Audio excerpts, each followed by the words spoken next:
Hi, everyone. Welcome to episode 194, not 194, episode 194 of Respawn Aim Fire, the kick-ass irreverent gaming podcast from Affable Idiots. I'm Holden DePardo, and I'm here with... Chad Michael Cruella DeVille. I miss Brent Gillihan DePardo Innes.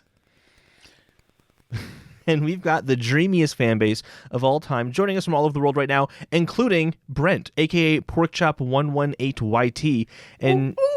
He's calling us Dad, and that's because if you're new to this, that's actually your son. Chad and I had a child. His name is Brent. He's not calling us dads.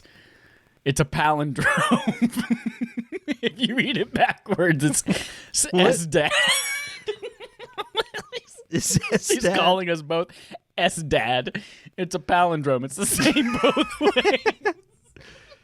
It's the S model of Dad. Every other year, Apple does an S model. That's their new S model That's of what Dad. it is. And that's us. That's exactly what it is.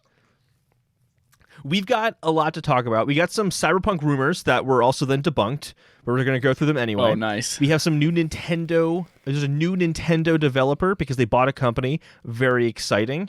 Maybe... we have David Jaffe talking about God of War, the next one, and whether he thinks it's going to We're gonna have PS4, David Jaffe PS5. on the show? What does he think? Yeah, he's going to be on the show with us. Is Killzone gone? There's so much I got to talk about. But before that, for our main quest, what is happening with PS5 in Japan? So this is a headline here from Chandler Wood at PlayStation Lifestyle. Report. I love when they say report, or something like that at the beginning of a headline, and then it's just like a normal headline they would have had anyway. I want you to say it like a newsboy kid. Report, extra, no. Read all about it. Oh, like that?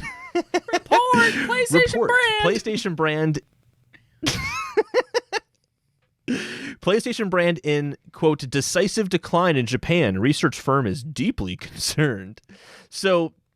basically, in the first 6 weeks of the PS5 sales in Japan, it sold 240,000 units. Out of all PlayStation hardware, only the PSP is sold worse in the same time frame from launch. Overall, Yasuda, the analyst who's making this claim, he kind of believes it comes down to 5 points, and I want to read out his points. These are verbatim, exactly as he wrote them. Number one, PS4 launched in 2013, but Japan's release came afterwards, meaning Sony's been treating Japan differently is kind of what he means by that. Number two, after fall 2018, Sony implemented its own regulations on depictions in games, which has censored content aimed at Japanese users. So again, Sony just treats the Japanese market differently.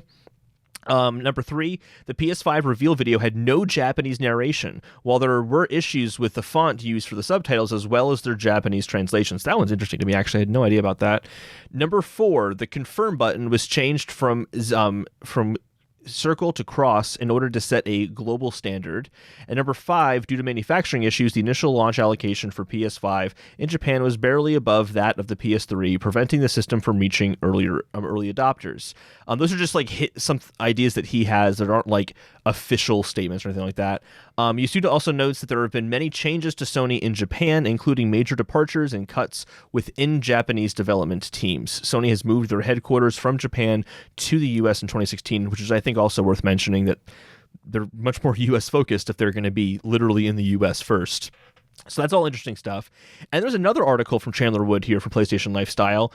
It's basically the sales data for all hardware sales in Japan from December 21st to January 3rd.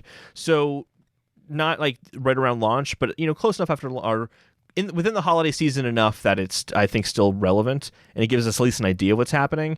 I'm not going to read through all the numbers here, but PlayStation 4 was the number 3 selling console in that time frame with 30,000 units roughly, whereas PlayStation 5 was below that with number 4 with 18,000 units being sold. The digital edition was 5,500, 5,691 units. So basically PS4 is selling better than PS5 in that 2 week time frame, at least. So that's interesting. And then also, and this is the last story here, Sony stops nearly all PlayStation 4 shipments for Japan except the standard PS4 Slim. So they're only selling the PS4 Slim in Japan now. A big reason for that is probably that the PS4 Pro in that time frame sold 112 units in total. So that might be why they stopped selling them, because it's just not worth manufacturing and shipping them there. But yeah, I thought that was interesting that part of what Yasuda, the analyst, was showing is that you can look at the trend line of PS5 at launch versus PS4 and many, many other consoles too, like Nintendo consoles, and it's just not trending as well as past PlayStation consoles have, let alone other consoles, like Nintendo consoles specifically. Obviously, Xbox is not worth mentioning in the Japanese market. We all know about that. So yeah, I think this is interesting. I kind of had a thought of, well, we could probably see the interest that Japanese audiences have in PlayStation just by looking at the top selling games in Japan from 2013 to now, and then compare that to UK and USA. And I went through every year, but I'm not going to go through every year with you guys. I'm just going to let you know kind of what I found, which is that Nintendo hugely dominates in Japan, like massively dominates, to the point where 3DS games are at the number one selling game in all of Japan, and there's like a single PS4 game, and it's not even like a Sony exclusive property.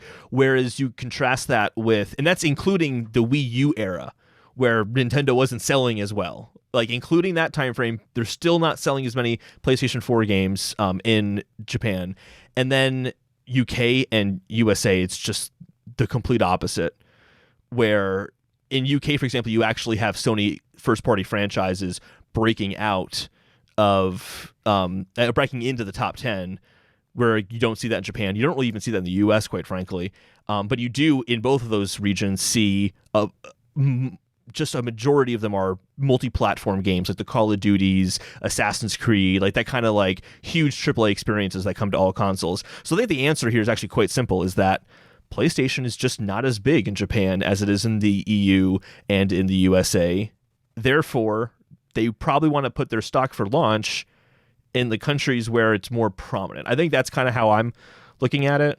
I talked a lot there, Chad. That was a long rant. It's okay. I like your voice. What are your thoughts? It's interesting how it is a very sexy voice. Like it's now come not full circle, but whatever the opposite of a full circle. It's come semicircle. And how gaming used to be just it's focused gone on half Japan. an Xbox 360. It's gone made an Xbox 180. Obviously Japan is where most gaming really got started, especially console gaming. Seeing that like most consoles didn't come out in America until a year after they came out in Japan, if they came out here at all. It's always been a thing with like tons of exclusive games that never make it outside of Japan, even though the US wants them, like Mother 3, Earthbound 2, all that kind of stuff. And then to see over the last couple of decades how that's been shifting towards more of a balance with like a worldwide launch all at once for a few generations of systems, to now being like, well, it looks like some stuff is starting to launch in the rest of the world before it launches in Japan.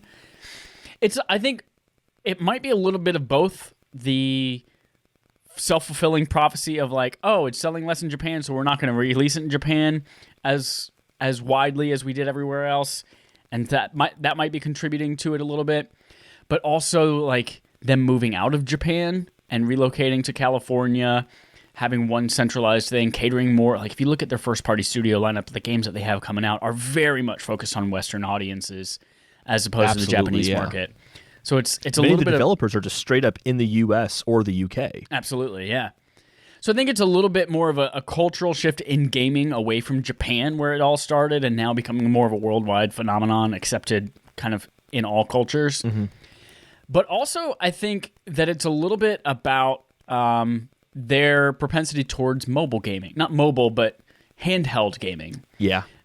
Over the last... Absolutely, yeah. Since the DS came out, PSP, PS Vita, all that kind of stuff, like handheld gaming has always been huge in Japan. I'm like 77.456% sure that it has, in every generation, handheld has outdone console gaming. But I think even with the release of the Switch, that we are seeing so many more handheld gaming opportunities in Japan than we are console. Xbox obviously has never really broken into it, but they've also never had a handheld console.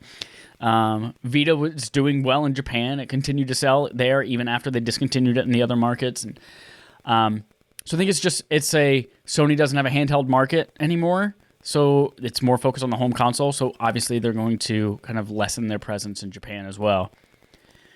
And as far as the shipments go for like reducing the SKUs in Japan to only the PS4 Slim, I think I read that part of that was in order to refocus the manufacturing towards PlayStation 5. Like if we stop producing a PS4 Pro that's already not selling, we can pump out more PlayStation 5s, which is already in such high demand and not readily available. So. Absolutely, yeah. Yeah, it's interesting to see that shift away from Japan. Selling. Mm-hmm.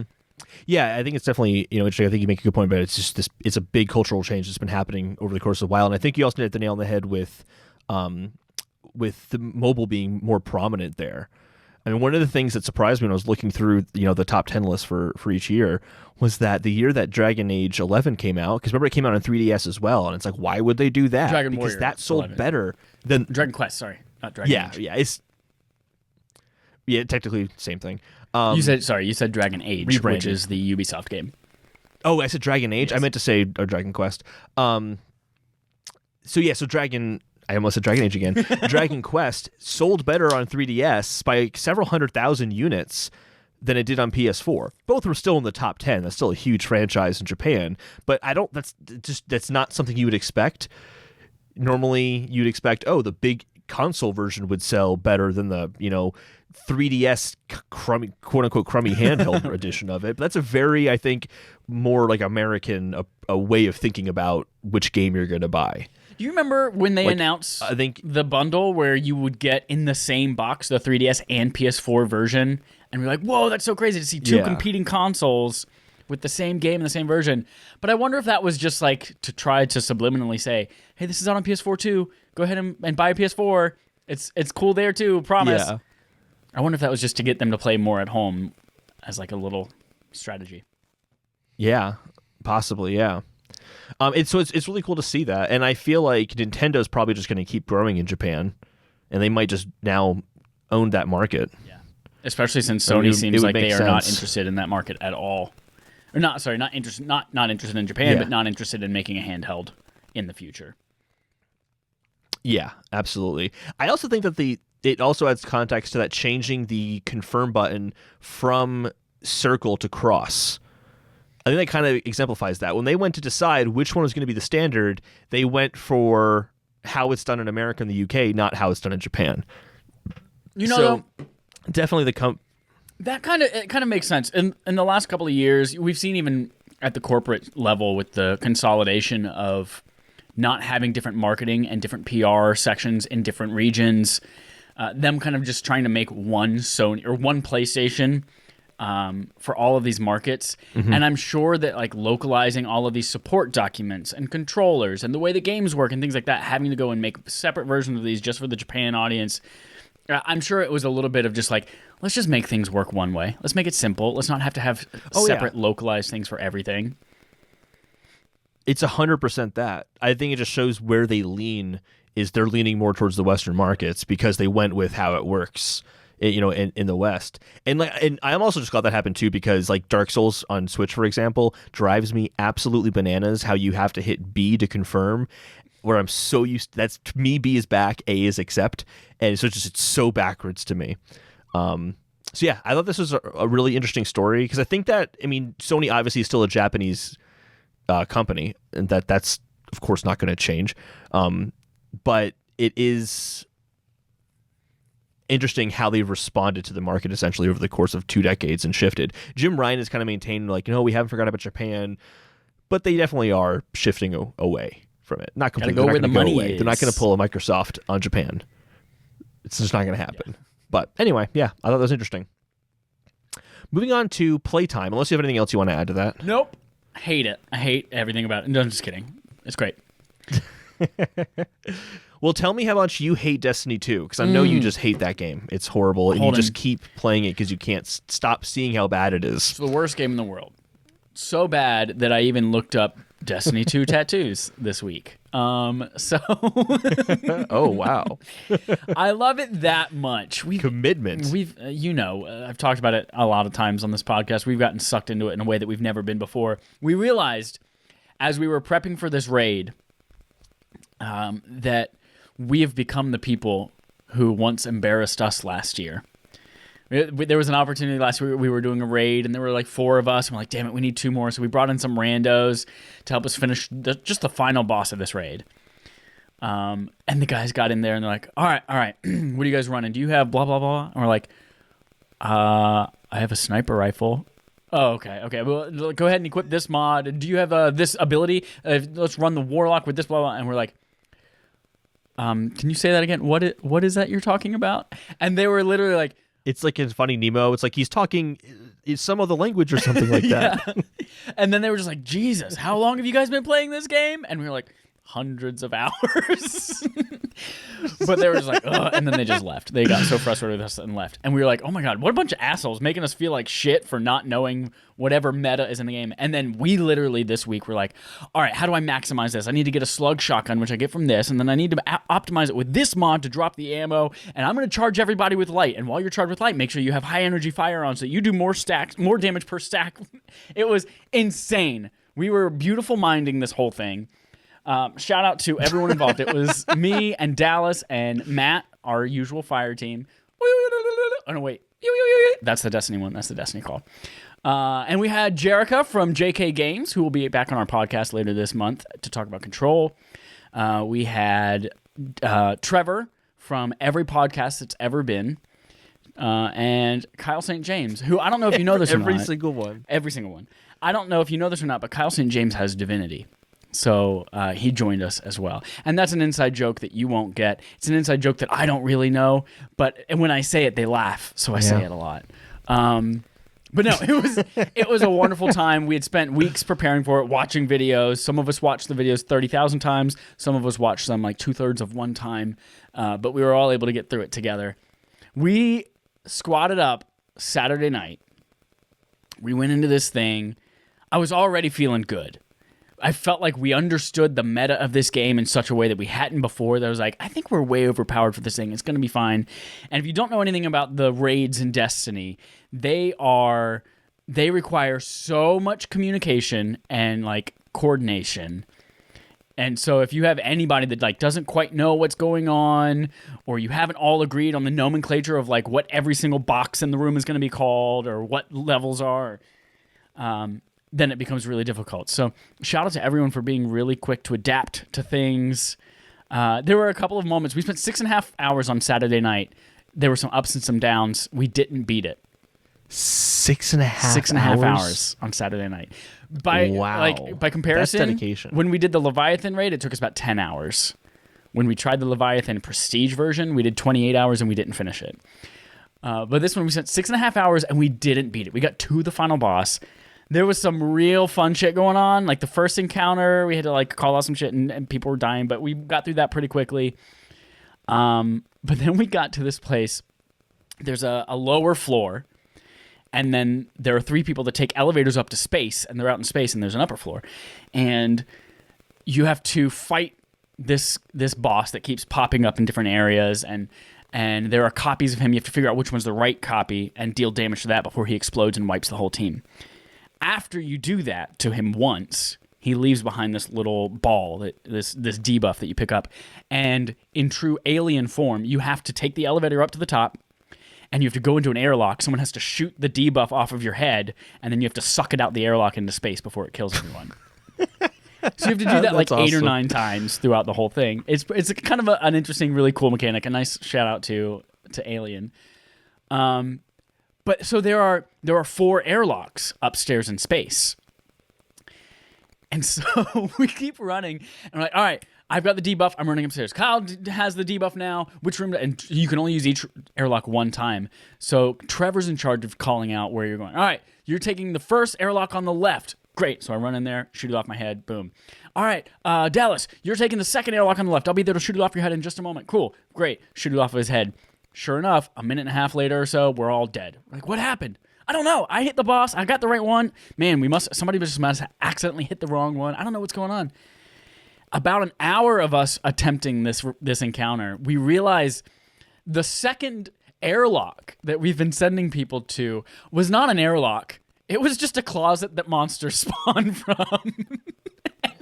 Nothing's getting sucked out. We're just dropping a bomb in a closet and running away. And then we're like, why did it explode? I don't understand what's going on. That's really funny. So that was great. Trevor felt like such an asshole. He was so embarrassed because he was in charge of calling out where people go. So we figured that out, got through it. To be fair, though, to Trevor, and just from my experience with those raids, they're just ambiguous as fuck to begin with. Yeah. They're so ambiguous. There is no shame in not understanding a Destiny raid. Yeah. It's not something that you want to go into without understanding or knowing what's going on. So it's a very small piece we overlooked of a lot of different shit. But we got to the final boss. If anything, it's probably more of a game design problem. Well, in the game's defense, the airlocks have 2 doors. One of them opens into space, and you can visibly see things getting sucked out of it. In the monster closet, it's literally just an alcove with a fog door behind it the monsters come out of. So, like, they kind of don't even look similar. But anyway. So, yeah, we get to the final boss. We are attempting it over and over, trying different strategies. We're getting frustrated. We spend about 2 hours on it, and then we just get burnt out. And Trevor's like, guys, I did not expect to spend 6 hours tonight. I've got to go eat dinner. I've got to do other shit. I'll give it a couple more runs. We'll figure out another time. We're like, great. So we ended the night knowing we were going to go back on Sunday night, which is why we're recording this a day late. Because coordinating 6 people's schedules is a nightmare, especially when one of them has a family with beautiful kids, and then one of them works a job like a normal person and does not work from home, and then one of them is, all of these people having to coordinate all of these schedules. So we finally figured out, okay, we could probably do Sunday if we move some things around. But we left that night feeling really dejected and despondent and upset and depressed.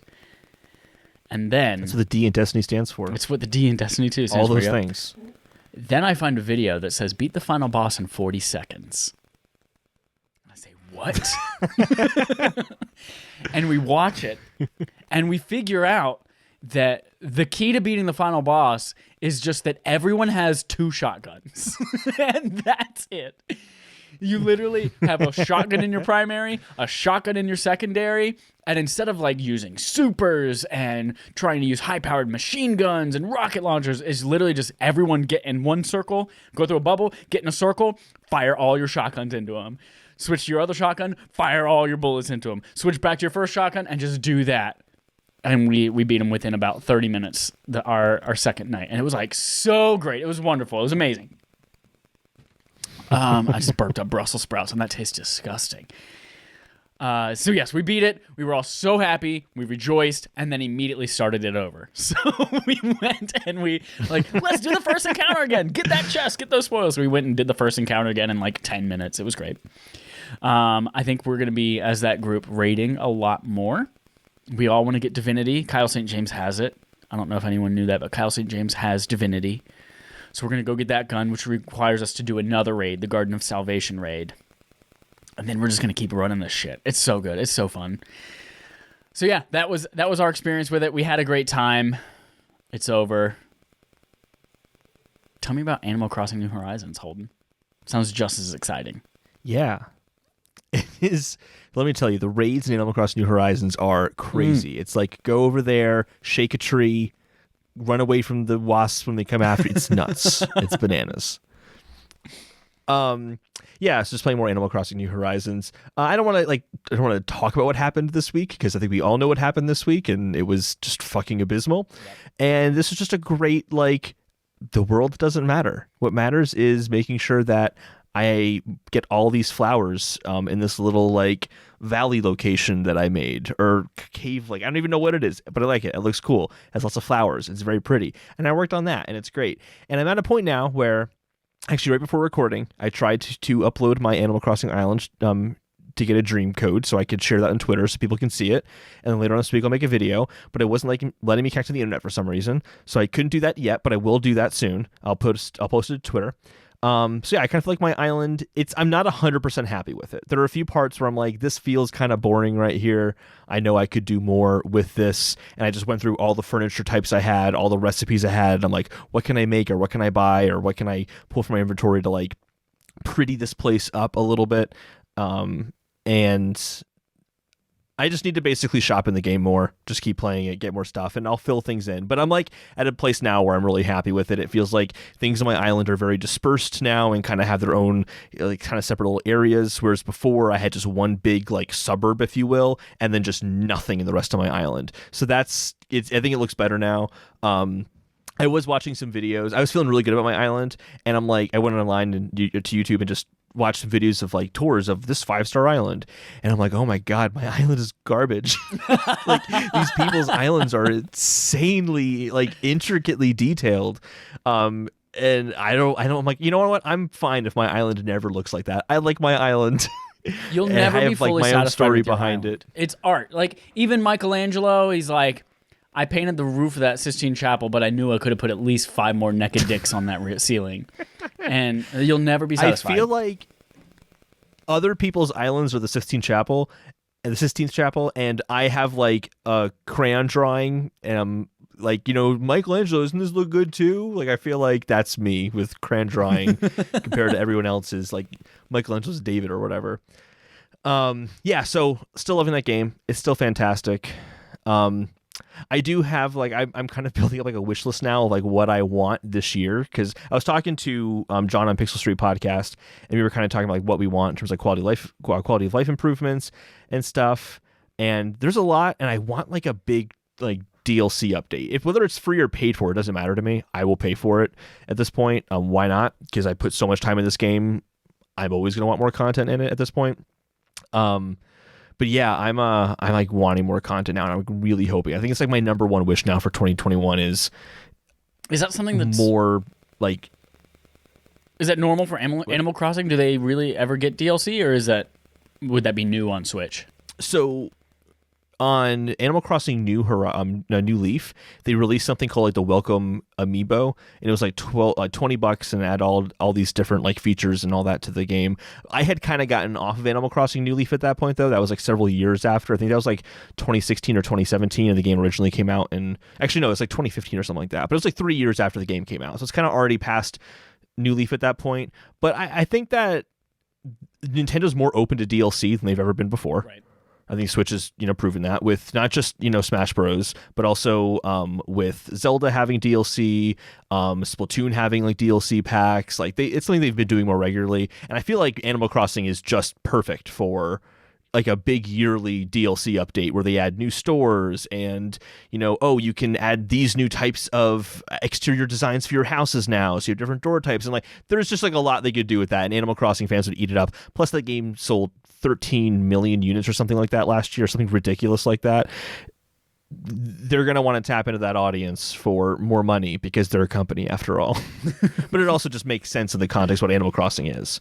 But that's not about Animal Crossing. I don't know. Are people tired of hearing me talk about Animal Crossing? I'm not. I love talking about Animal Crossing. We also played Sackboy last week with the Nerds at Large fellows, Jeff and Darby. That was this week or last week. I forgot.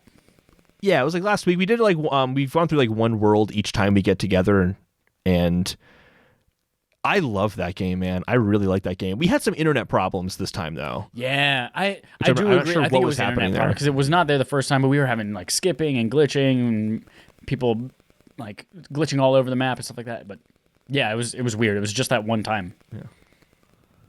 Yeah. I got a trophy because of it, though. You did. Like I glitched out and I was just like hovering over the map, and then it said you did a spin trick or something like that before touching the ground. And I'm like, did I? It wasn't like, me. Literally, but okay, I'm not even able to jump on the map, so there's no way I could have gotten this trophy. Yeah. Oh yeah, that's right, because it's on the world map. Yeah. But yeah, that game is really fantastic. I think it's a totally underrated gem of the PS5 launch. I agree. It's a shame it's not been selling better. It's good stuff. Poor Sackboy. I just would like to see more platformers. I think Sackboy's a good one. But anyway, we'll talk more about that as we play more of it. Moving on to the quest log. We actually have a sizable quest log for the first time in a while, which feels good. For starters, we got Microsoft. Xbox survey asks if they want PS5 DualSense features in the Series X controller, says Jordan Oleman at IGN. So consumers were asked in the survey from Microsoft if they thought the Series X felt next gen or not, and also whether it was, quote, missing out on the features of a PlayStation controller. Did you fart or something? It was like really terrible. I did. I'm trying really hard to breathe really shallowly because it smells so bad. I had Brussels sprouts as part of my dinner tonight, and it was, oh my God. Well, do you think the Series X controller smells as bad as your farts and needs PlayStation 5 features in order to make it better? It probably doesn't smell like lasagna. but it does probably smell like plastic. This is really interesting. Like, obviously, Xbox somehow DualSense surprised the shit out of them, I guess. Not only that it existed, but also that like developers and customers alike really love it. So yeah, there's that survey going around, and obvious. I don't know. There are two things about this survey. One, there's a question in there asking, are you aware of any other features and are you aware of controllers that have different features than us? And then two, do you want those? Yeah. I don't think anyone knows anything about next-gen gaming right now without knowing that the DualSense is an awesome controller with haptic feedback and adaptive triggers. And yeah, I think that if I only had an Xbox, I would have so much FOMO, especially playing Call of Duty or Assassin's Creed. Actually, yeah, Assassin's Creed has the adaptive triggers. Like playing these games that have all of these really great implementations of it. I don't see how Xbox can't not make a version of the controller with haptics. And obviously they're interested in it, or at least interested in seeing how many customers want that. And I imagine they're going to overwhelmingly have a positive response saying, yes, we would like that, please. Make that a priority for us. Although they did just release... it's totally the kind of thing they could... they released a picture of a new controller coming next month that is just red on the front and white on the back, and it looks dope. New Series X cool. Controller. DualSense, or not DualSense, but like haptics, adaptive triggers, that's the kind of thing that they can add mid-generation. Yeah. They don't have to change the box. They can just say, here's a new Xbox controller, and it will work on your Series X and your Series S. And if they want it to work on PC too, it can work on PC as well. Like, I don't think it's a problem for them to do that. Hell, they can even market it as the Elite version 3. If you want haptics, exactly, we have a new controller that's $30 more. It's the new Xbox Series X Elite. Mm-hmm. Yeah. I would hope it comes to like the standard controller and they start bundling it in with the console, because I would hate for people to miss out on that potentially, because I really do think it adds a lot to the gaming experience. But I kind of feel like they have to do this. They have to. Yeah. It also, just I'm kind of selfish because I feel like third-party developers won't be as keen on adding those features unless it's everywhere. I feel like it's going to end up being the photo mode of features, where it's like, there were a few years there where photo mode started to take off and everyone's like, oh my God, I fucking love it. And developers are like, oh yeah, we'll add it, but it'll be like 2 or 3 months after launch whenever no one's playing the game anymore. And I feel like that's going to be the haptics now. We're like, oh man, it's a really cool feature, but we don't have time to implement it in our current roadmap. So maybe like we'll patch in haptics 2 or 3 months down the road for you. Oh, that's such a shame. I really hope they wouldn't do that, because then it's not being tied into the mechanics of the game. I hear you. Like, I definitely think that's valid. They wouldn't be tied to the mechanics of the game. Whereas like, all right, Sackboy maybe won't be the best example of this, because it's not like, obviously you can play it on PS4 without the haptics, right. But I feel like everything feels so much more robust in that game because of the haptics. When you pop something, you can feel it popping in your hand. When you pull it's just the anal beads cool out of the floor, and you can feel every anal bead pop out the rectum. It's exactly, and it's just like anal beads are in real life. It's really amazing how lifelike it is. I asked somebody the other day, but yeah, completely unprompted. I don't know why. Maybe it was right after we played Sackboy, and maybe I asked Matt or something like that. I was just like, you ever strung a couple of frozen grapes together with some yarn and put it up your ass? Homemade anal beads. That's my life. Chilled as well. Yeah. See, I think we're both on agreement then. Like, Microsoft kind of has to do this. It would kind of be holding the industry back to not at least have the hardware capabilities there in the controller, and the developers can then have a more informed decision if they want to do it or not. Yeah. So, yeah. Jumping into Sony's quest log, though, I think this next story is actually kind of a big deal. Yeah. The Killzone website has been retired by PlayStation, says Grant Huff at DualShockers. So right now, when you go to Killzone.com, Guerrilla has like a message up there basically just saying that, you know, it's just going to revert to PlayStation.com now, but the multiplayer for Killzone, Shadowfall, and Mercenaries is still 100% in play, except for like making clans in Shadowfall. It's kind of the only thing that's kind of going away. But I think it says a lot that they probably are done with Killzone. Yeah, I think it's a brand that as I think gamers, we've moved past like the gaming community. Killzone Yeah. was literally so much just like, oh man, we're gritty and we've got some red-eyed bad guys and we're just here to shoot shit. And it wasn't a good story. It wasn't an interesting environment. It wasn't interesting enemies. It was literally just like cool looking shit and let's shoot it. And we've evolved past that. And I think that Guerrilla Games has evolved past that. And with them doing Horizon Zero Dawn and whatever their second team is working on since they've created that spin-off team, I think they're just like, we want to do so many more interesting things with storytelling and with game mechanics than Killzone can provide us. And so, I think it's totally fine for that franchise to go away. It was always playing second fiddle to Halo, which is what it was trying to be the killer of anyway. And it turns out people don't even like Halo anymore. Maybe because they're realizing that it's not as good as they thought it once was. That was for Dallas. Halo's actually pretty good. I think it's also just that they don't.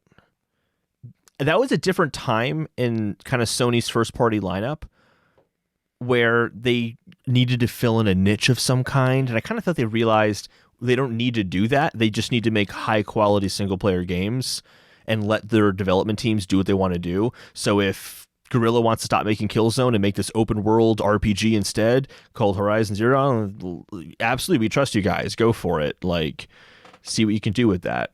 I think it's that, but also like it's not surprising that they can drop even a big franchise because they dropped bigger franchises like Crash Bandicoot was just gone for a long time. The Last Guy. They Guy. just let go of that property. Haven't seen anything since the PS3 launch of The Last Guy, so. We're probably not going to see Order 1886. Yeah. Huge franchise they dropped there. Like Sly Cooper. I mean, it probably wasn't one of the biggest games from the PS2 era, but I think it was definitely one of their big mascots. Well, they did make at the Sly time, 4 so I don't think they for have PS4. Oh my PS3. It was PS3, wasn't it? I think it was PS3. But the point is they dropped that. Like it wasn't as prominent for them, and now we haven't seen Sly for a while now. They're dropping it like and Japan. Shadowfall People aren't interested in it. It's kind of like the final. They're dropping Japan, yeah. So I think this makes sense for them. Something there's more debate on though is God of War series. So this is also from Zermenicon at PlayStation Lifestyle. God of War creator doesn't know if Ragnarok will be cross-gen, but he still strongly believes it will be. So I guess there's like some comments that David Jaffe. This is also talking about David Jaffe, not Carly Barlog. Right, I had that little brain fart for a second where I'm I was like, what? God of War creator. The game comes out this year, and you're the director of it, and you don't know. No, it's David Jaffe who did the original God of War. Yeah, original God of War. And basically, I guess he does like a lot of YouTube videos now, and he made one where he's like, oh no, it's definitely going to come into PS4 as well. And people are like, oh my God, it's official information. He's like, whoa, I don't have official information. I'm just basing this off of what I've seen in the media and what Jim Ryan has said. So this is not like confirmation, but if there's anyone who I would trust their speculation on this, it's the guy who used to work at that exact studio, has worked with Sony in a huge capacity, and knows how this business operates from like a literal game creator standpoint. That I definitely trust his opinion on this. So this is probably, until it's official, the best we're gonna get.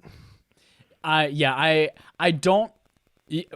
Surface level, it would seem, oh, David Jaffe, he created God of War. He used to work as a director on the series, first party for PlayStation. He would probably know.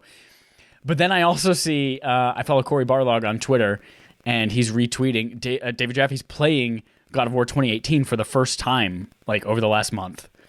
And he's just like, all right, jumping into this thing. I heard good things. The beginning was pretty great, and then he's like, "Oh my God, this game is amazing!" And it's like he had no idea about this game going into it. It's like, how did you? I don't know. So I don't know if he's as knowledgeable about the current state of God of War as we might assume he is. But I think that his point is that, yes, there are over 100 million people on PS4 that they could tap into if they make it cross-gen. And what they were able to do with PS4 Pro in that game is just mind-blowing. And then being able to offer probably like a smoother, more detailed version of that on PS5, maybe with ray tracing or something like that, it would just like...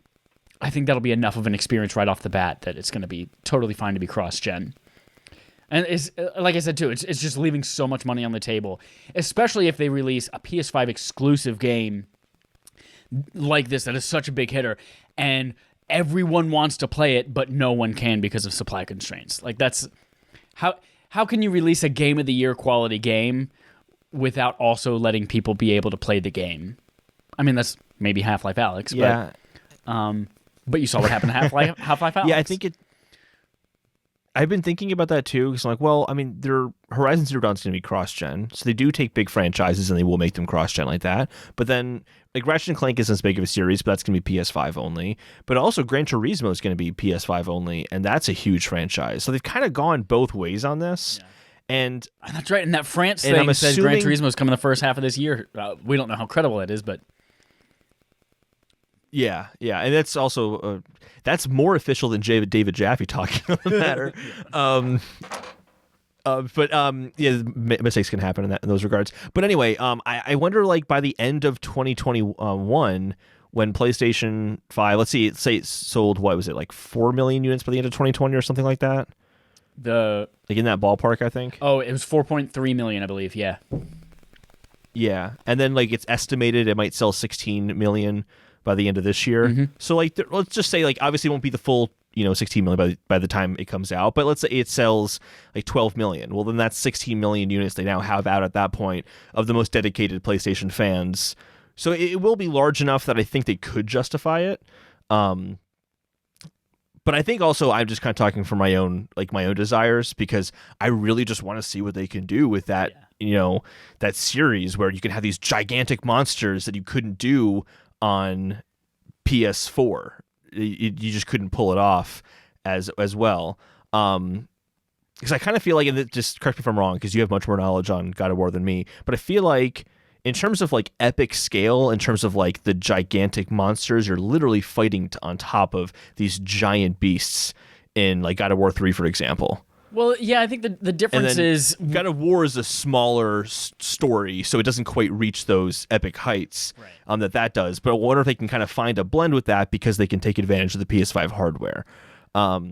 Yeah, it's a difference in I guess scale. Like I'm just still wanting to see that. It's a difference in scale. The original God of War series being, about fighting all of the Greek gods and titans, like these people that literally were holding up the sky, or Mother Gaia. It's you're fighting on the back of the earth, like that kind of thing, versus the scale of 20. God, I just farted again. I know it's going to be terrible. When you are fighting people like Thor and I want to say Boromir, but I know that's Lord of the Rings. Anyway, it's a much more personal journey with this one. They're much more like grounded, humanistic enemies that we're fighting this time too. And yeah, you have the World Serpent that was kind of really big and a prominent part of that game in the center, but I don't feel like this incarnation of God of War, though being related to the original, calls for that kind of scale. I think it's a much more intricate, intimate experience with smaller scale. But I think it would be cool to revisit some of those giant, amazing experiences from the old ones on PS5. The other part of that too is that I think that's a good point. The other part of it too is that the technical feat of God of War is that single shot throughout the entire game. That is kind of its own technical feat in its own place. So there's also kind of that, and they have to weigh that out at the same time. Regardless, if the game is even like close to as good as God of War 2018, it's going to be a great game. So like we're still going to get something good regardless, I'm assuming. Unless they do a Last of Us Part 2 and fuck it up. No, I'm just kidding. Fuck Hades. Fuck Hades. Yeah, so I'm looking forward to seeing how that comes out. I wonder how long it'll be before we see it, because if it comes this year, like, just show it. I want to see it. So we'll find out. Moving on to the Nintendo Quest log. We have one just total bullshit story, but I couldn't help but put it in here. And then one story that's actually important. We'll start off with the important one. Nintendo buys Canadian studio behind Luigi's Mansion 3 and Super Mario Strikers, says Luke Plunkett at Kotaku. So basically, Nintendo just bought Next Level Games. It's going to be finalized by the end of March, and in terms of like with their pedigree, what they've made, their last several games, they basically make games for Nintendo. They've done a few ports, but lately it's been all Nintendo. They made Luigi's Dark Mansion, Luigi's Mansion 3, Super Mario Strikers, Metroid Prime Federation Force, and Punch-Out!, the remake that came out on Wii. Shout out to the most underrated Mario game in the world, Super Mario Strikers Charged on the Wii. That game fucking spanked. It was great. I never played that one. I really wanted to. I'm not a big sports person, but I actually really do like the Mario sports games. I miss Mario Super Strikers, or Super Strikers, was it Super Sluggers? What was it called? The baseball one on GameCube. That was really good. I want that to come back. But yeah, I think this is a good purchase. Luigi's Mansion 3 and Luigi's Mansion Dark Moon are high quality experiences, like really, really strong games. And what I find interesting about this is the timing of it, because I kind of feel like it's been long enough since Luigi's Mansion 3. This is just me speculating, but that Luigi's Mansion 3 wasn't in and itself the main catalyst for this purchase. Yeah. I feel like it's the pedigree, obviously, of the games they've made. That goes without saying. But also, it's been over a year now since Luigi's Mansion 3 came out. Is there something they're working on that Nintendo really likes and are like, okay, we need to buy these guys because they know our brands really well. They know how to make kind of games in the style that we like. It kind of got me excited of like, ooh, what are they making? Because they haven't been doing nothing for the past, year plus. Yeah. So I think this is cool. I'm excited because for the first, aside from Luigi's Mansion 3, which itself is kind of a spin-off, everything else they've done has been like a spin-off game. So like Metroid Prime Federation Force or Super Mario Strikers, Dark Moon, like even Luigi's Mansion Dark Moon, which is like the 3DS spin-off of Luigi's Mansion. So I'm really excited to see if this means that they're going to be working on something more like mainline and primary in Nintendo's catalog and see what they're able to do with that. That's really cool. Maybe Breath of the Wild. Maybe they'll just make Luigi games. Maybe Breath of the Wild 2. Oh my God. Can you imagine if they started this year and said, development of Breath of the Wild 2 has not been going well. We've decided to restart development and hand it to Next Level Games. Oh, man. That'd be the worst news ever. So this is good news for Nintendo. I think this is good news for all Nintendo fans. This is good stuff. What is not good is this next story because it's so stupid. It's just so stupid. It's basically the fake Nintendo Direct leak, quote, reveals the name of Breath of the Wild 2 is the headline here from Kate Great Nintendo Life. Really what this is a effectively bullshit leak of what a Direct that was supposed to happen today had in the lineup. And it's like the biggest, I think put here extreme wishful thinking I've ever seen. Yep. In one of these, it's like every game that we've ever wanted to hear about apparently was going to be shown off in today's Nintendo Direct. Yeah. Here's just the first party software where they also say software. Yeah, they misspell no software E at the end. Yeah. Nintendo World Park Tour, Mario Kart 9, Splatoon 3, Super Mario Odyssey 2, Fire Emblem Echoes, Path of Radiance, and then Metroid Resurgence. Which is not Metroid Prime, it's Metroid Resurgence, meaning that it's a different Metroid game than the one that was announced. And then also they're going to show the Switch Pro in there. And the Switch Pro is not going to have just, better hardware. It's going to have a better dock with the Dock Pro and Joy-Con Pros and 256 gigabytes of storage. It's going to be $400. And that's just the first party part. And then they go to the third party part and then it gets more ridiculous. There's going to be a new Kingdom Hearts game called Kingdom Hearts Destiny's Embrace. Bayonetta 3 is going to be there. Shin Megami Tensei 5 is going to be there. And then because of the Pro, you're going to have Assassin's Creed Valhalla and Watch Dogs Legions, Resident Evil 2 Remake, and it just goes on with probably one of the best ones here too, Grand Theft Auto 5 Premium Edition, because they're going to release the Premium Edition of a Grand Theft Auto game on a Nintendo console. That's likely. It just this whole thing is just hilarious. I love rumors like this because I think they're really funny. But it's ridiculous. Oh, and the name of the Zelda game is also just really dumb.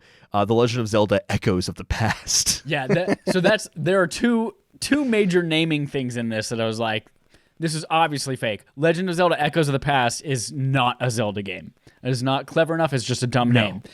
On the flip side of that, Kingdom Hearts Destiny's Embrace makes complete logistical sense. Therefore, it is a fake name because only absurd names are actual Kingdom Hearts games.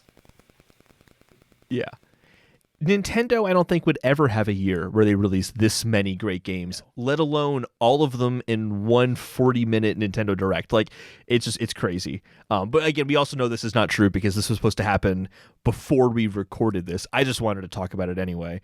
Although I did just see on Twitter before we recorded that they have said tomorrow they're going to have a trailer for 3D World and plus Bowser's Fury. Oh, and Bowser's Fury. So we'll finally get to see what that is.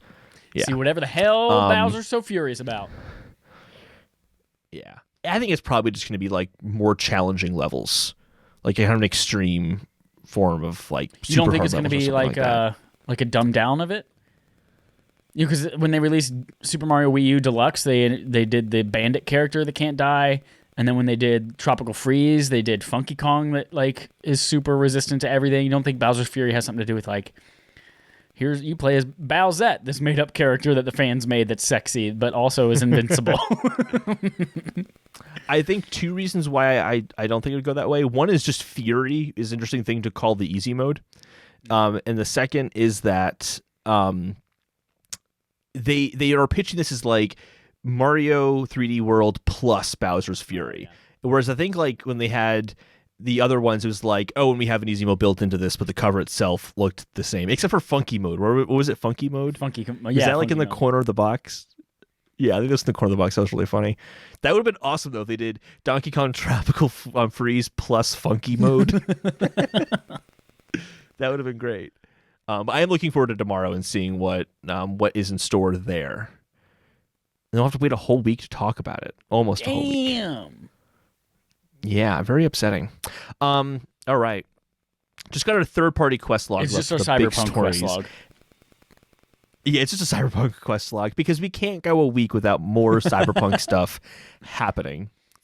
So let's start off with this. Cyberpunk 2077 cut content will apparently be added to the game with DLCs until June 2021, says Mehrdad Kayat at DualShockers. Just disclosure right now, this is the next story we're going to talk about, but CD Projekt Red has said none of this is true.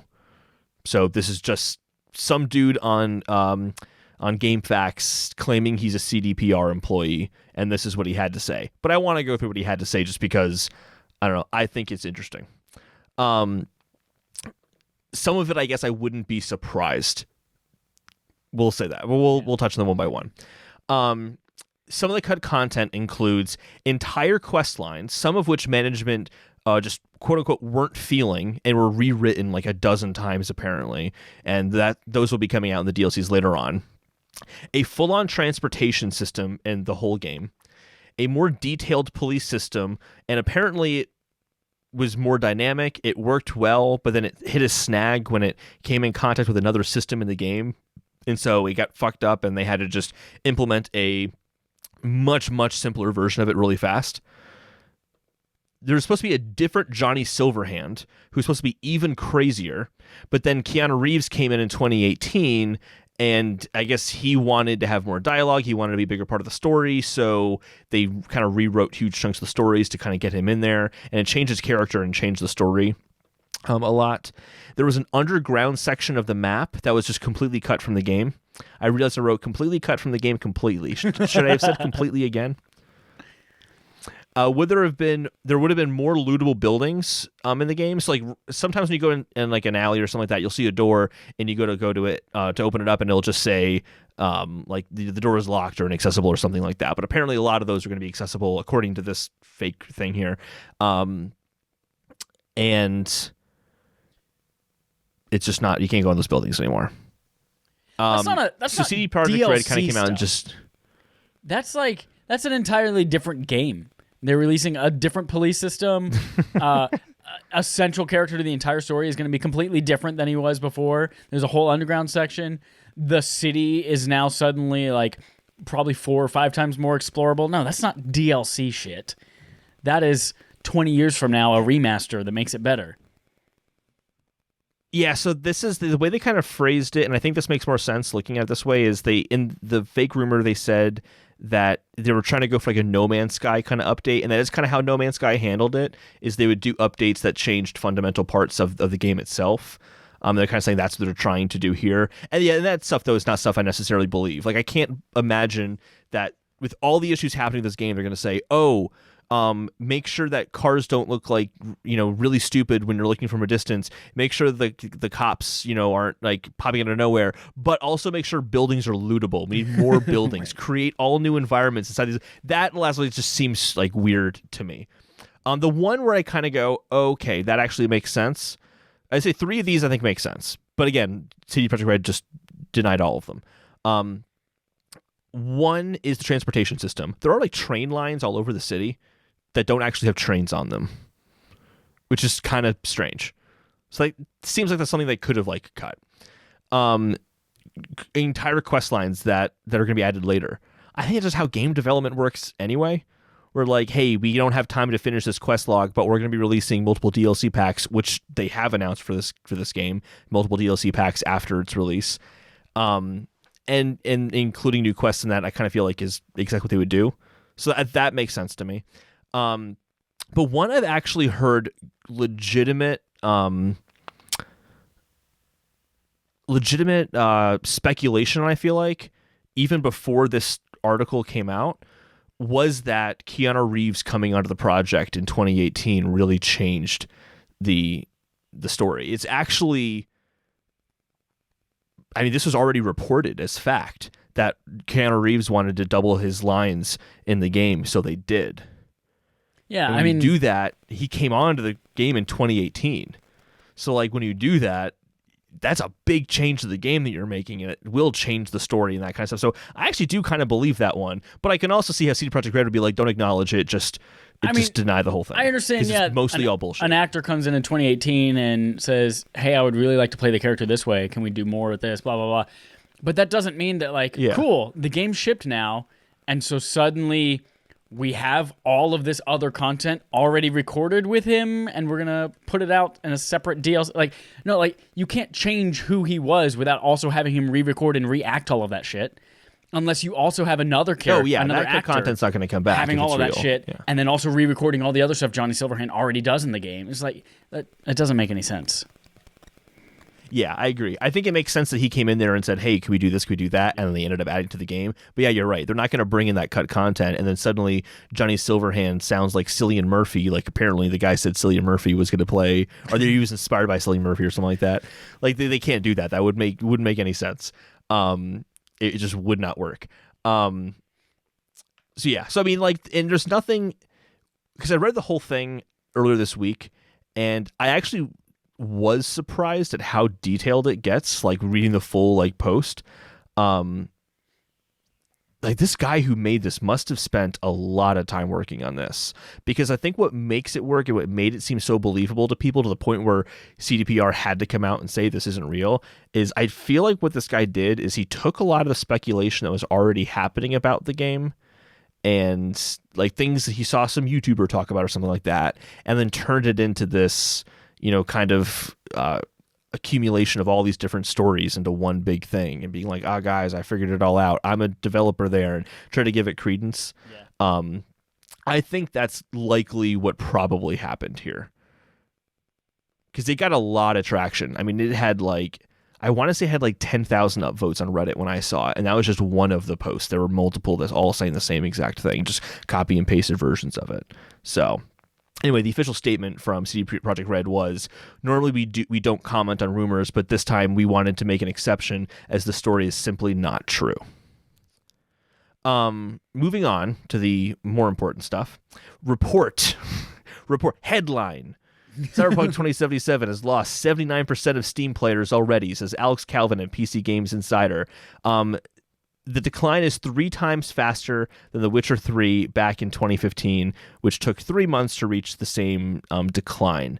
I retweeted the GameSpot version of this, which they have been pushing out it feels like every day on Twitter, pushing that story out again. In case you missed it, here's this 79% story. I don't think comparing it to The Witcher 3 is entirely fair. I think The it's Witcher stupid. 3 is a significantly larger game. with its story. There are two things about The Witcher 3. It's a significantly larger game, so yes, it takes longer to get through it. Yeah. But also, The Witcher 3 did not have the pedigree before it that people knew that it was going to be amazing. Like, it looked cool from the trailers, but CD Projekt Red has The Witcher 3 to write off of. So people are like, oh my god, this is the same game. So everyone's going to buy it at launch that wants it, whereas The Witcher 3 kind of trickled out with word of mouth. Yeah.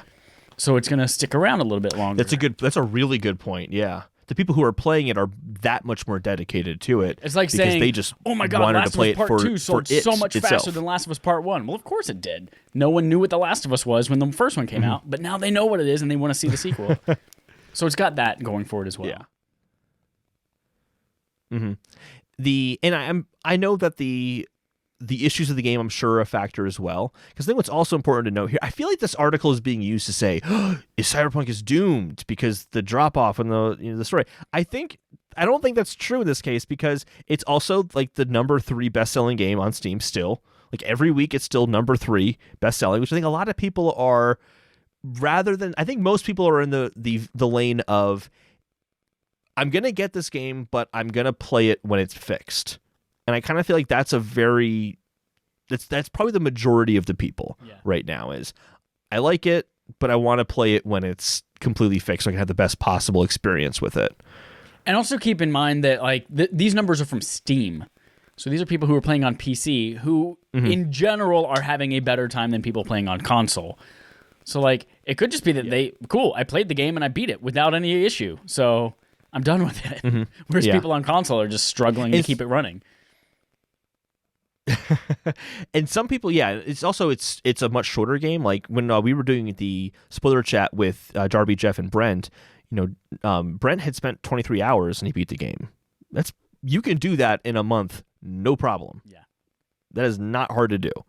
So I feel like this is just a story. I feel like that is just dogpiling on all this Cyberpunk stuff that's been happening. That's all it is. We don't have any actual Cyberpunk news anymore, but man, that was real hot for a month. So what can we say about it? Yeah, exactly. It's January. There's not much stories. So like, just please, we need advertising revenue. Publish it. I think that's kind of what's going on here.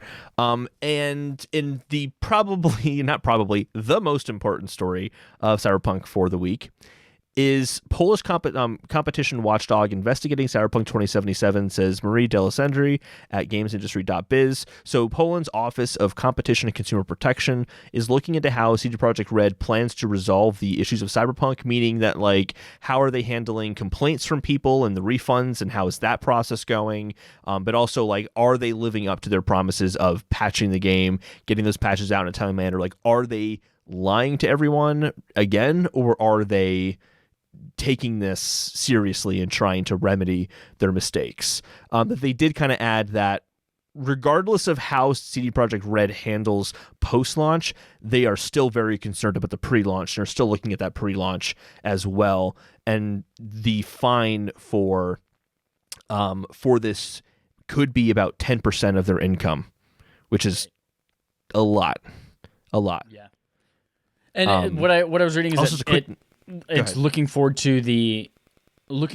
at saying, hey, we're going to make this runnable with 2 main patches coming in January, February. That's like the big claim that they're investigating and making sure they live up to.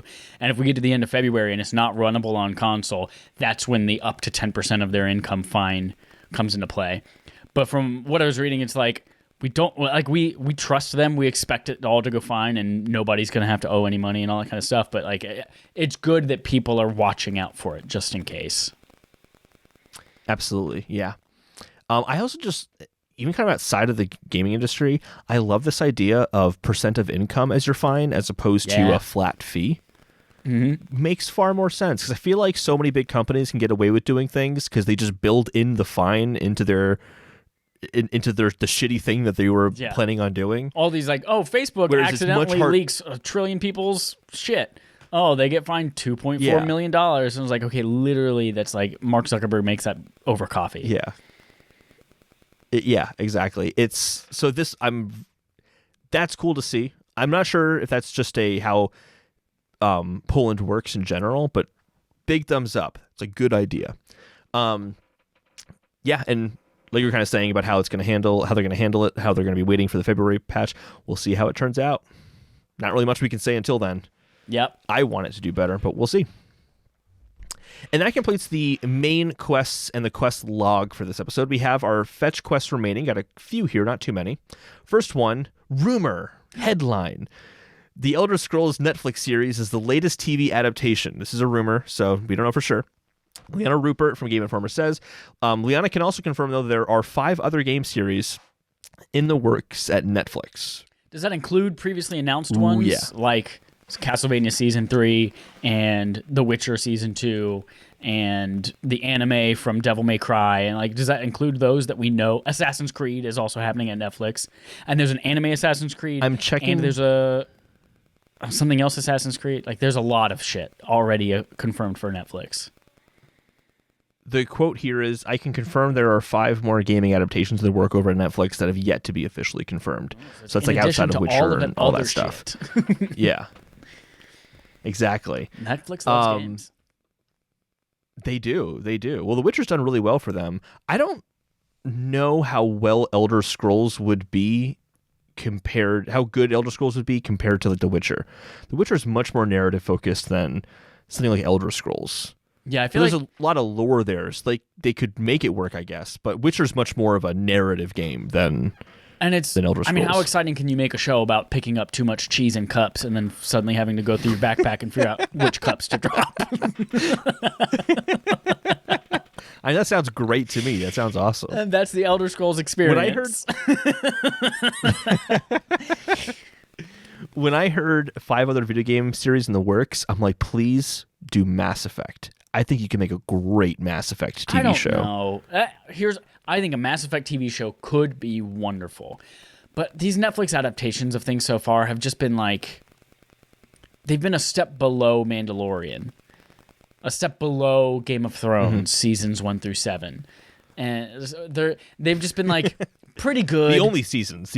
I don't regret watching it, but it's not gonna be great. Really interesting to see how they do it. Yeah, I want if they make, because I was thinking about this today. I was like, man, do I really want all of these things? Like, I want a BioShock one because I've been talking about that forever. I want a BioShock TV show, but I was like, I don't want it if it's not going to be done really, really well.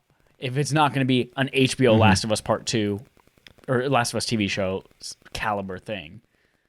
So I don't know. I want Mass Effect, but I don't want Mass Effect done poorly or even mediocrely. Yeah, that's faar. Like, if the Krogans look really dumb and you're supposed to be... Yeah, if the Krogans look really dumb and they're not intimidating, they would be kind of like, oh, they look cheesy and like fake. That'd be upsetting. And you'd have to actually have a good budget, because think about it like alien life forms, like the Solarian, is that...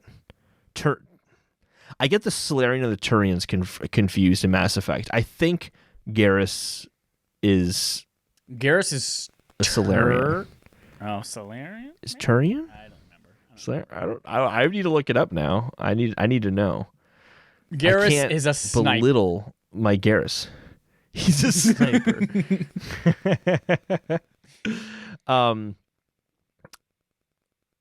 Yeah, I think you make a good point. Netflix doesn't necessarily have the highest production quality with their shows. I feel like they put all their money into Stranger Things, and everything else is just kind of like, yeah, hopefully people watch that. Yeah, because they started, obviously House of Cards was phenomenal for the first few seasons. Yeah. And they had Stranger Things. It's like they had so many hitters, and then now it's just like, let's also make everything that's trash. I don't even have Netflix anymore because I just like don't. I don't know. Just there's stuff. I Dallas have Netflix because I have The Queen's Gambit in my Netflix queue for eternity, and one day I'm going to watch it. So I might as well pay $17 a month for it. It's so, that's the thing too, is it's so expensive. Yeah. Especially if you don't want to watch it in 4K, it's like $11. But if you want to watch 4K, you have to pay for the $17 or $18 a month. Yeah, right? Yeah. I also thought this week, I was like, right now there are people out there who have Hulu who watch ads. Like, who literally will watch an episode of Lost and watch multiple ads in it. And I was like, the 1% feels good, man. Nope. That extra $3 a month or whatever it is I can afford is so good. Yeah, for me, like that's the base price of Hulu is the ad-free version. Yes. I hate ads. Being home with my parents and watching watching my parents watch TV is fascinating. One, because it's ads like crazy. And in fact, my parents, they will either sit there and just watch shows that are 10 minutes of shows, 50 minutes of ads for an hour. Or they will, something comes on at 9, they wait till 10 so they can watch it and fast forward to the commercials. And then the other night they were like, oh, let's see if there's anything on. And like their version, like they literally are still flipping through the channels. Like they're just like, oh, let me go to the channel guide. Scroll through. Oh, nothing's on. I guess we'll watch the football game. It's like, you didn't even check Hulu. You didn't check Netflix. You didn't check HBO. You didn't check any of that. You just saw what was on cable, which is nothing now. It's trash. Sorry, that was a weird tangent. The ads on TV and on Hulu wouldn't bother me as much if they didn't show the same ads over and over and over and over again. Especially now that ads are trying to be like funny and stuff. Yeah. Where it's like, all right, the first time I saw it, I laughed. I did. That was funny. It was a cute little 30-second little skit. But like the 13th time you've seen it, you're like, I'm not buying your product. I won't like your product ever again. I want nothing to do with it. Those Tide Pods look it's delicious, horrible. but I will not buy them. Speaking of not buying them, Resident Evil movie reboot has a release date. Dennis Patrick at Game Ranks, and September 9th, 2021. I know where I won't be when that movie comes out. There's a correction but in the chat. I will go see the next one. Dallas says Garrus is Turian. So. Yep, I called it out. Oh, you did? Sorry, I didn't listen because I was going on a Hulu rant, I think. Yeah. No worries. It was, hey, Hulu's important. It's a big deal. It's a very big deal. The new Uncharted movie is also a big deal, and images were revealed teasing Tom Holland's upcoming adventure, says Liana Rupert at Game Informer. There are 4 pictures here, and we kind of see what the MacGuffin of this movie's going to be. It's just this cross key. It's so funny that people think that's Tom Holland's hand and that this movie is not just Photoshop pictures from the video game. That's so funny.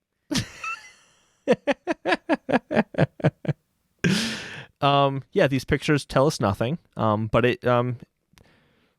the movie looks like it's coming out. They have stuff. They're promoting it.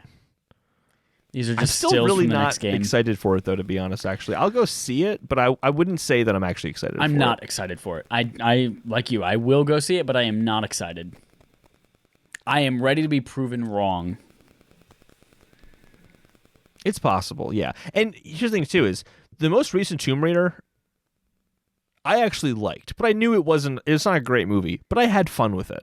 If it's like at that level, I think I should be better than that. Like again, I want Nathan Drake in general is a more interesting character. I want good versions of these things. I don't want them just to exist. I want them to exist and be good. I want them to be Indiana Jones. I literally just want them to make Indiana Jones and call it Uncharted. But don't make new Indiana Jones. You can just remake the original Indiana Jones word for word, shot for shot with Tom Holland in it. Uncharted and the Raider of the Lost Ark. Nintendo dominates Amazon's best-selling games list for 2020, says Ryan Craddock at Nintendo Life. And holy moly, there are 1, 2, 3 games in the top 10 that aren't Nintendo franchises. That's bananas. You want to know why? Animal Crossing New Horizons is number 1. That's not surprising. It's because it's all these babies who have Nintendo products. All the adults buy their shit digitally. So, of course, you got to get the babies' cartridges so they can't eat them because they taste bad. Oh, man. I'm so good. Taste bad. They do. You licked one, didn't you? No, I you know licked one on air one too? While we were recording the podcast. That's right. I did, yeah. But also good for Nintendo that Mario Kart 8 Deluxe is still number 3, kicking. Yeah. Whew. They probably have, like, on average, employees working in that game, like 1.75 employees working on that game over the course of a year, just doing updates. I don't know why I came up with that random number, but not a lot of people working on that game, and they just bring in bank. Yep. That tells me we're never going to see Mario Kart 9 on the Switch. It's just why would they? Why would they do that? So, yeah, good for them. The games that weren't Nintendo related, in order of sales: Cyberpunk 2077 on PS4, Minecraft Java Edition for PC, and The Last of Us Part 2. All those poor people who bought Cyberpunk 2077 on PS4. Epic acquires, this is the last story of the week, Epic acquires Rad Game Tools, says Brendan Sinclair at GameIndustry.biz. One of the tools included in Rad Game Tools, which I think is probably one of the main reasons they got it, was Oodle. And the most recent version of Oodle you might recognize as Kraken, which is a decompression algorithm that Mark Cerny talked about during the Road to PS5 event, and that exact kind of, it plays into the architecture, I guess, in a positive way, because Tim Sweeney's been raving about the PS5's architecture, and this is a component of that. So I think it makes sense that they probably were looking at it for those tools. I don't know much about the other tools there, but I don't know. One's called Oodle, so it's got to be good. Been around for a while. It's got to be good.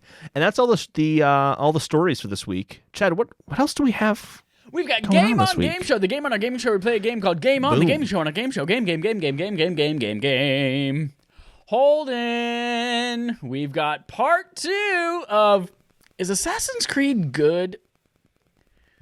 We have 15 remaining Assassin's Creed games that we do not know how good they are or not. This is a continuation. Actually, I lied. It's 14. Actually, I lied. It's 13. So here's the thing. 13. It's rows 11 through 25 on the spreadsheet. Oh, 1, 2, 3, 4, 5, 6, 7, 8, 9, 10, it's 11, 14, 12, 13, 14, 15. It is 15. It is 15? 15 Oh, yeah, games. if you count. Yeah, it is. Okay. 15 games. However, one of them, I enlisted my sister to go and actually write out the Metacritic scores of all of them so that I wouldn't have to go search for them and all that kind of fun stuff. And there was one mobile game that just wasn't on Metacritic. So it is actually going to be 14 games.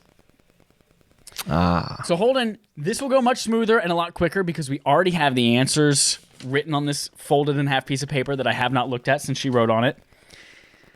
But because she wrote on it in physical pen and paper, I'm not going to open it and look at any of them until we've answered all 15. So we're going to go through, give our answers to all 15 of whether or not we think these Assassin's Creed games are good. Or at least whether we thought people thought they were good. So this is a continuation again from last week. We did the first 10 Assassin's Creed games of all time, ending with Assassin's Creed 3 Liberation. In general, Holden was way ahead of me. He had 65, he was 65 off of the actual Metacritic scores of these games total. I was 100 points off of the Metacritic scores for all of these games. We're going to finish up this week. You added up all the differences and all the points for all the guesses that we made. Correct, yeah. So we guess what we thought it got on Metacritic. We reveal the actual number, and then whatever the delta was between those two numbers, we then contribute to our overall score. Lower is better. Yours was 65. It's like golf. It's 100, yes. The lower score is the better score. It's like Mario Golf. Right, like much more like, you're right, much more like Mario Golf than golf. Yes. You're right. So Holden, let's go through these 14 games, give what we thought Metacritic gave. And again, this is the critic score, not the user score on Metacritic. And then we'll go through, reveal the actual scores. Are you ready for Is Assassin's Creed Good? Part 2. Assassin's Creed 4. I think you meant to say report. Assassin's Creed games, are they good? Assassin's Creed 4 Black Flag. Holden came out in 2013 on everything in the world. It was a cross-platform game, cross-gen game when it came out. What do you think? Well, just to kind of, before we do the guess, so remember this is a really popular one and one that was reviewed well. I remember that very distinctly. What I don't remember is last week, what was the range of low to high? Can we get the range of low to high for last week's? Of what the actual game scored? Yeah. The lowest rated game was Assassin's Creed Altair's Chronicles on Android, Symbian, iOS, WebOS, Windows Phone, and Nintendo DS. Mm-hmm. That was a 58. The highest rated game of all of these was a 90. That was Assassin's Creed 2 on Java ME, Android, Symbian, Windows, Xbox 360, Xbox One, PlayStation 3, PlayStation 4, OS X, and Mac OS X, which are apparently two different things. So, 58 to 90. Okay, so this is a really big one. This is a really popular one. I'm going to say 91. Oh, you're going with 91. Interesting. Okay. 91. I'm going to say it was really big. It was really popular. People really liked it. And the boats and hoes. But 90s is like best games of all time level on Metacritic. That's like where The Legend of Zelda lives. Like all that kind of stuff. So I'm going to say there's already been an Assassin's Creed up there, though. Well, it got 90 exactly. I'm going to go with an 88. All right, Holden. Assassin's Creed Pirates for Android and iOS came out that same year, 2013. Probably to capitalize on the boats and the hoes. I'm going to guess on this one first. I've never even... Oh, right. You go first on this one. Right. Yeah, I've never heard of this game before in my life. And I'm going to give it a 64. Nope. Yeah, 64. 64 is what I'm going with. I'm going to say 59. Whoa. That's in the stinker for you. Okay. All right, hold it. In 2014, we got Assassin's Creed Freedom Cry. This was on Windows, Xbox 360, Xbox One, PS3, and PS4. I don't remember this one. I don't either. But it's such a dumb name. I agree. I feel like maybe it was a... No, it wasn't. It wasn't because those are Assassin's Creed Chronicles. It's got to be related to Assassin's Creed 3 in some way because it's not though because it came out after Black Flag. I don't know, man. It sounds like it's like a DLC for Assassin's Creed 3 because that took place during like the Revolutionary War. And yeah, Brent, if you're still in the chat, let us know Freedom what the is fuck kind of Assassin's Creed Freedom Cry is. But Holden, what do you think it got?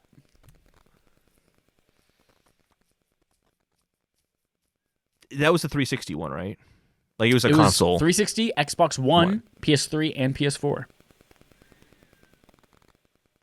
I don't know which one it originated on, but it eventually, I guess, came to all of them. Yeah. I have no idea. I'm going to say 72. I don't know. I have no idea. You know what's weird? I was also going to guess 72, so I'm going to put 72 for me as well. Boom. All right, Holden. It just evens out then. We both could be super wrong, but it evens out. It's totally fine. Exactly. Yeah. We now get to the two Assassin's Creed mainline games that were released in 2014. The first of which is Assassin's Creed Rogue. This was the one that came only to previous gen consoles that year, so PS3 and Xbox 360. It eventually came to everything else, including Nintendo Switch.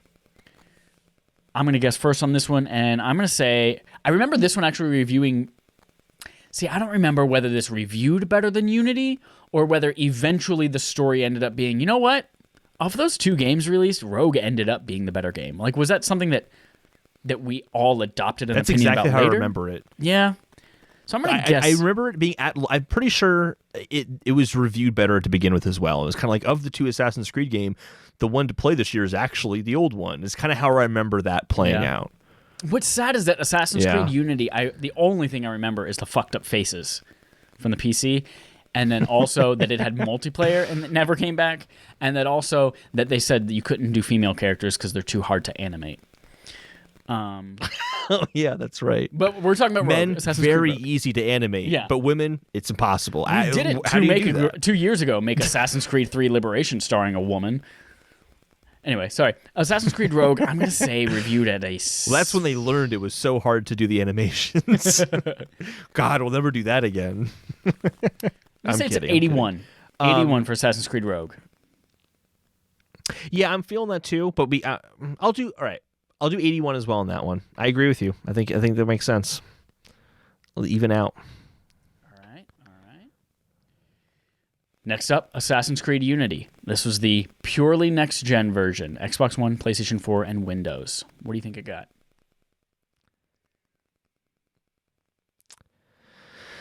74. 74. I'm going to go with a 77. I want to say that game reviewed better, but we only just saw the bug of the people's faces. All right, moving into a new year, 2015. I was thinking that at first, too. Assassin's Creed starting to experiment again with side-scrolling shorter adventures, starting with Assassin's Creed Chronicles China. This came to Xbox One, PlayStation 4, and PlayStation Vita. This is me first, right? No, this is... Yeah. Yes, this is me first. I'm going to say Assassin's Creed Chronicles China got a 68. I'm feeling the 60s too. Yeah. Okay. Because like Woodstock was really great. I loved Woodstock. I'm just kidding. Snoopy's bird friend is so funny. No, I feel in the 60s as well, just because I don't remember people like hating on the game necessarily, but I don't remember people praising it either. But it kind of leaned more towards we don't really need to play this. Yeah, is kind of what I remember the vibe being, and that's because there's 3 of these kind of Chronicle games, right? Yeah, so there's Chronicles China, Chronicles India, Chronicles Russia, and then oh no, that's a different game. So yeah, those three games. Yeah, I'm gonna say 60. Let's do 63 for this one. Ooh, 63. Okay, that is a D minus, right? No, 69 is a failing grade. Just kidding. Is it? No, 63 to a 69 is a It depends on the school system. 7. What are grades? It'd be a D, but like in some school districts below a C is failing, where some school districts have the D, some don't. What? School is yeah, and when I lived in Rhode Island, we had Ds. When I moved to Texas, we didn't have Ds. So Everyone basically, in Rhode Island has big anything Ds. below a 70 is a fail. That's the state motto. Did you know that? Look at our big blue bug. We all have big Ds. Hard to fit in a license plate, but you know, we love it. We like it. Yeah. Assassin's Creed It's better Syndicate. than our actual one, which is the Ocean State. It's a terrible name. Assassin's Creed Syndicate came out in 2015. One of the only Ubisoft games that is not backwards compatible on PlayStation 5. Which one was it again? Assassin's Creed Syndicate came to Xbox One and PlayStation 4. Syndicate. You're up. I think the thing with Syndicate was it was just kind of underwhelming, and this is kind of where the franchise is starting to feel stale. This is where they started to decide, it was after this that they're like, maybe we want to annualize this. Maybe we'll take a year. Yeah. 69. 69. Very good. Very good. I'm going to go with a 62. 62 for me. Brand new year, 2016, brings Assassin's Creed Chronicles India. Came to Xbox One, PlayStation 4, and PlayStation Vita. I'm going to say Assassin's Creed Chronicles India got a 73. Good enough to make a third game. I'm gonna say actually, you know what? I think they announced all 3 at the same time, which is why they probably committed to it. And okay, whatever. I'm still saying 73. I went 63 last time. I'm going to bet these games got worse as they went along. So I'm going to say 62 for this Chronicle game. Okay. Between this and the next Chronicles game, there is Assassin's Creed Identity for Android and iOS from 2016. Matt from Rhode Island in the chat also has a big D. Rhode Island state motto. We all have big Ds. Assassin's Creed Identity. Holden, what do you think that got? I don't even remember this game. I've never heard of it. Has heard of it. Do we know this isn't the one that didn't get reviewed? Do we know this? This is not the... No, we will not be talking about the one that didn't get reviewed. Okay. Actually, I assumed it was the most recent one that didn't get reviewed, but I don't know for sure. So yes, we'll be talking about it. One of these might have not have gotten reviewed. So, but there is another iOS game, and there's another Android game coming up. So we didn't hear about it. I don't remember it, so I'm going to assume it wasn't great. It's also just mobile, so you can already assume it's not going to be great. All right, we're going to go with... We'll say 60. 60 for this one. 60. Ouch. I'm going to say it's a mobile game, but they obviously keep making them. I'm 78. Mm-hmm. There's got to be a reason why they keep making them. And then finally, to round out the year, Assassin's Creed Chronicles Russia. This is the year they took off from the main franchise. So 2016 ends with just a Chronicles game. Again, on Vita, PS4, and Xbox One. Is it good? I'm going to say no. This one tanked it. 52. They decided they're never doing this again. 61. Ouch. I went 63, 62, 61. They just went down by 1 point each time they came out. And they said, guys, we can't risk a 60 for the Chronicle series. We're done. That's it. It's over. Can't risk it for that biscuit. It's been a little slippery slope. Holden, we have 5 more games remaining. The first of which is 2017's Assassin's Creed Unity, Arno's Chronicles. This was an Android exclusive game. What do you think this rated? Arno's is a Arno's horrible Chronicles. name. I just think of literal noses when you say that. I think of a nose. This might be the one that did. I don't know. Is this DLC or is it DLC? No, this is an Android game. Assassin's Creed it's an Android Unity, game. Oh. Arno's Chronicles. This is literally just Android, not even iOS. 54. Knowing it's Android, 54. I'm gonna give it the benefit of a doubt and say it's 73. 4 to go. Assassin's Creed Origins on Xbox One, PlayStation 4, and Windows. This one, I think a lot of people liked it because it was Egypt. It was a fresh take on Assassin's Creed, but not as fresh as people wanted it. So I'm going to say it reviewed well, but not as well as it could have, with an 83. I'm going to give it just a solid 80. 80, nice. Solid like my cock. 2018's Assassin's Creed Odyssey, Xbox One, PlayStation 4, Stadia for the first time, and Windows. This one, I remember being reviewed much better. People were big fans of this one. I'm going to say 87. 87. Whoa, boy. 87. 87.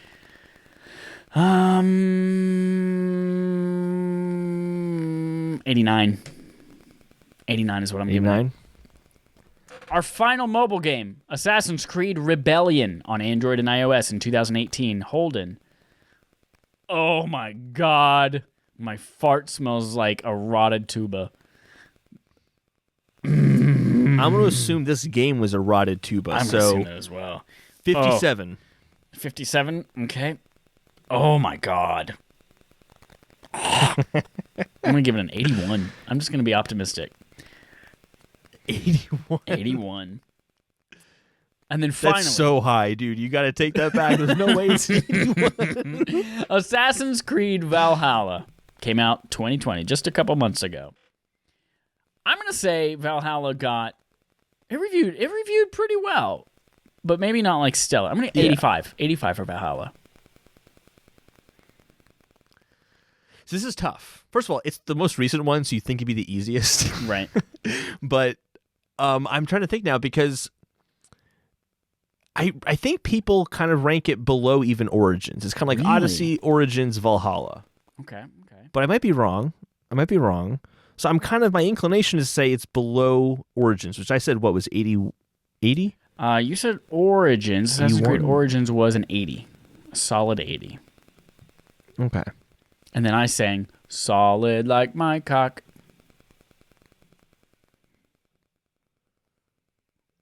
That's to the tune I'm of gonna say solid like a rock from that Ford commercial. Ford built tough. Also from Arrested Development. You're right. I'm going to say 78.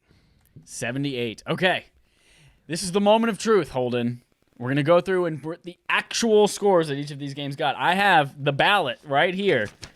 The Electoral College voted on And the these winner games. is 80s. Assassin's Creed 4 Black Flag, you said 91, I said 88. It got an 84. Assassin's Creed Pirates, I said 64, you said 59. It got a 67. Hey, I was pretty close on that one. Assassin's Creed Freedom Cry, neither one of us knew what the fuck this was. We both said 72. It got a 76. Hey, all right. Oh, wow. Assassin's Creed Rogue, the previous gen version, 81 is what we both said. It got a 74. However, we were both Interesting. correct. What did Unity get? It reviewed better than Unity. Unity got a 70. I said 77, you said 74. Assassin's Creed Chronicles China, I gave it a 68, you gave it a 63. The real score is a super 69. Assassin's Creed Syndicate, I gave it a 62, you gave it a 69. True Story is a 76. Hey, okay. Really? Wow. Assassin's Creed Chronicles India, you gave a 62, I gave a 73. Survey says 64. You were pretty close with that one. Assassin's Creed Identity, You gave it a 60. I gave it a 78. Right in the middle is a 69. Smack dab in the middle. Moving on to Assassin's Creed Russia. Assassin's Creed Chronicles Russia. I gave it a 52. You gave it a 61. True Story is a 62. Damn, Daniel. Assassin's Creed Unity Arno's Chronicles for Android does not exist. Metacritic does not exist. Okay. Oh, the whole site's gone. Yep. Darn. Yep. The two of them don't exist. I was told there was only one, but it turns out there are two. Assassin's Creed Origins. I said 83. You said 80. It is an 81. Assassin's Creed Odyssey. I said 89. You said 87. It is an 83. Assassin's Creed Rebellion does not exist on Metacritic. And then finally, Assassin's Creed Valhalla. You said 78. I said 85. It came in at an 80, which is lower than I expected it to be, as is evident by my higher guess. So, Holden, of these games...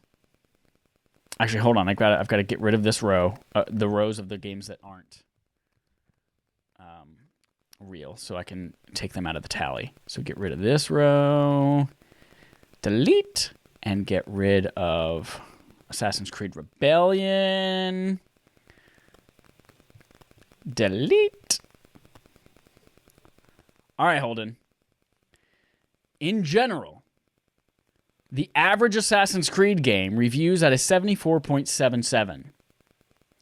In general, my guesses averaged around a 73.2, and yours averaged around a 72.9. However, you really beat my pants. You beat my pants with an average delta of an actual delta of 127 points, and I was way up in the stratosphere with 181. You beat me by almost, what is that? Just over 50 points. Damn, you just know your Assassin's Creed.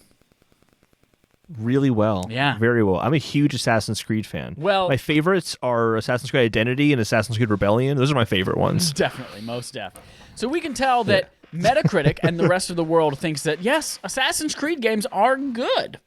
Generally good. Extra. Read all about it. We also see that you and I think they are generally slightly less good than the rest of the world, which works out to be true. That is it for Is Assassin's Creed Good? Check us out next time for whatever the fuck other franchise we decide to do. And that's it for Game on Game Show. That is it for episode 194 of Respawn Aim Fire. You have a few pieces of homework, the first of which is to play Control. Play Control. It is our barf game this month. Yes. We have a couple people already signed up for the end of the month to come on and talk about it with us. Play through it. Use this excuse to stop being an idiot and play 2019's Game of the Year, y'all. So play through that this month with us. It is free on Game Pass if you have Game Pass. It is maybe still on sale for $20, Ultimate Edition on PSN. So definitely play through that. You can go to patreon.com/respawnaimfire. Go get some dope wallpapers. Vote on whatever next month's barf will be. And then play with us on game nights. This week's game night is Titanfall 2. Go download Titanfall 2 right meow to your systems. If you've been on PlayStation Plus for a while, like 3 years ago, we got it for free on PlayStation Plus. So do that. We're playing it on PS4. Nope, we're playing it on PlayStation generally. Cross-platform, PS4, PS5, whatever the fuck. That's it. It's going to be good. Until next time, here's our usual sign-off. My farts could kill every cow in America.